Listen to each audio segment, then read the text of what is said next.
जो जता जताबाट हेर्दै हुनुहुन्छ है।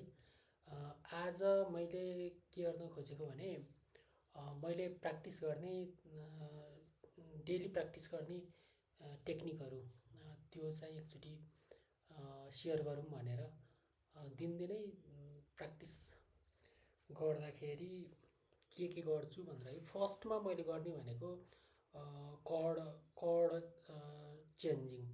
सुरुमा चाहिँ कर्ड चेन्जिङबाट सुरु गर्छु। सुरुमा चाहिँ सी जस्तो सीमा हान्यो भने होइन, यसमा चाहिँ जुनसुकै स्ट्रमिङ प्याटर्न हुनसक्छ होइन, तर धेरै जस्तो त एउटै बनिदिन्छ क्या। अब आई डोन्ट नो त्यस्तो किन हुन्छ है। अनि जस्तो सीमा समात्यो अनि स्ट्रम गऱ्यो अनि सीमा चेन्ज गर्न खोज्यो होइन, अलिक टाइम लाग्छ मलाई सीमा चेन्ज गर्न। सी जी सी जी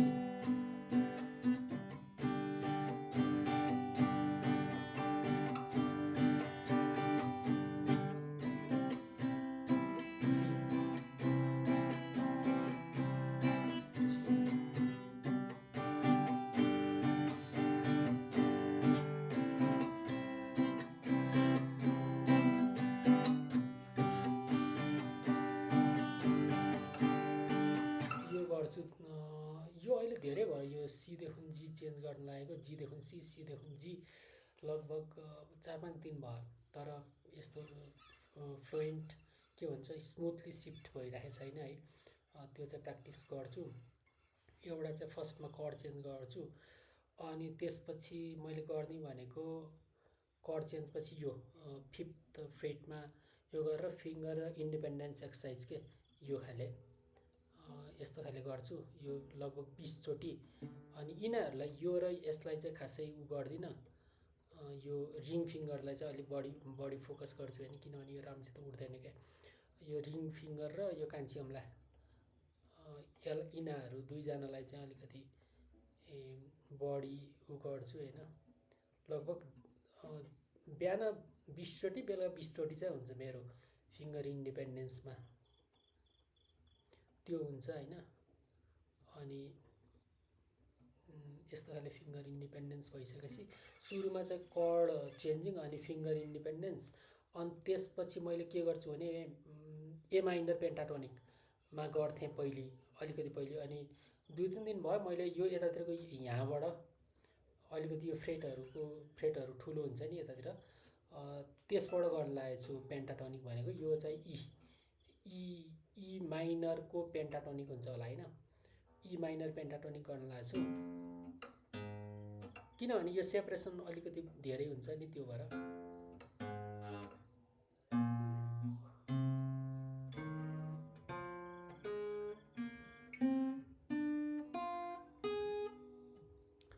फोन आयो यो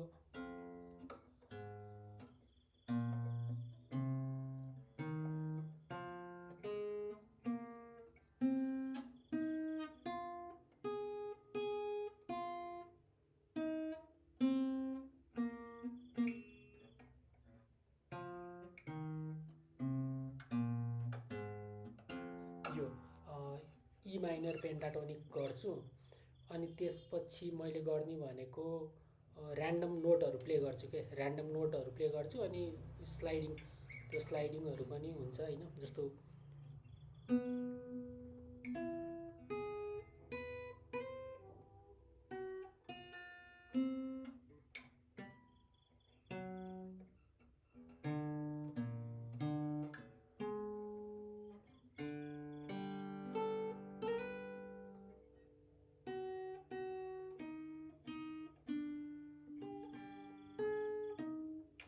कुनै बेला मेलोडीहरू पनि आइहाल्छ होइन, त्यो त भइहाल्यो।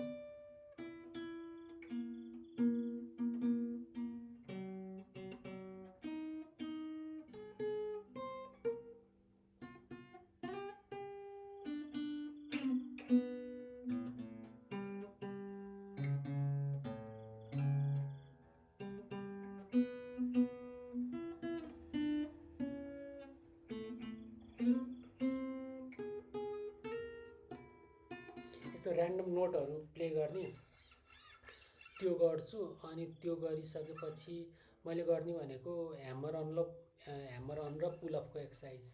यो चाहिँ गर्न लागेको कति धेरै भएको छैन, यो 2-3 दिन भयो। जस्तो ह्यामर अन धेरै जस्तो यो 5th फ्रेटबाटै गर्छु।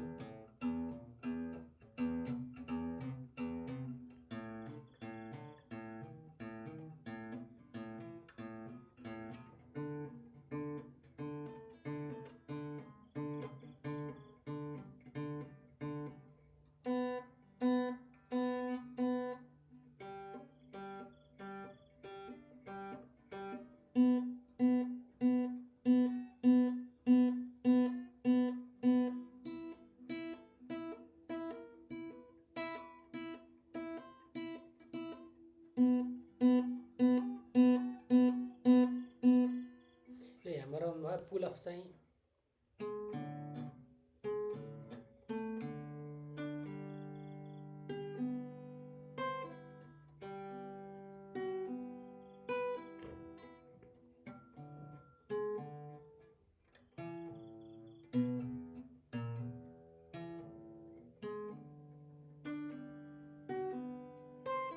यिनीहरू चाहिँ ह्यामर अन पुल अपहरू चाहिँ त्यति भइसकेको छैन।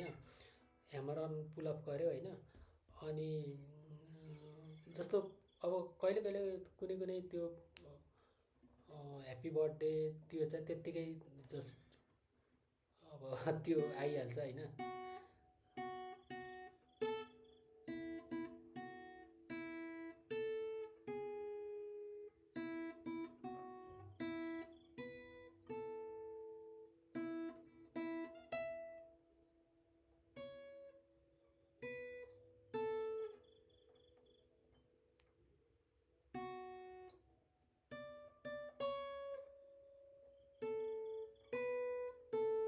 यो भयो होइन।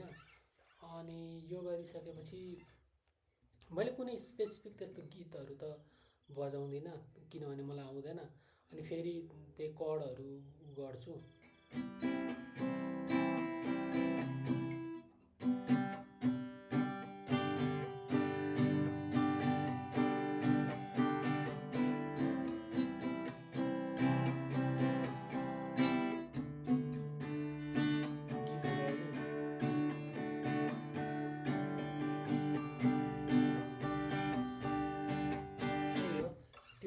गर्छु। मैले अहिले गर्न लागेको चाहिँ सीबाट जी अनि जीबाट डी होइन, डीबाट जी, जीबाट सी त्यो गर्छु। अनि लास्टमा मैले अहिले एकदमै मेरो थाहा छैन, मैले यो गिटारको मेरो यो एक्सन अलिकति हाई छ कि गर बनाउनु पर्छ, तर जान लागेको खालि पानी परेर म जान नि पाएको छैन होइन। त्यो मेरो एक्सक्युज मात्रै होला पानी पऱ्यो भनेर। तर मलाई अहिले के लागिरहेछ भने मेरो गिटारको एक्सन अलिकति हाई छ अनि मैले यो बारमा खेल्न सक्दिनँ कि।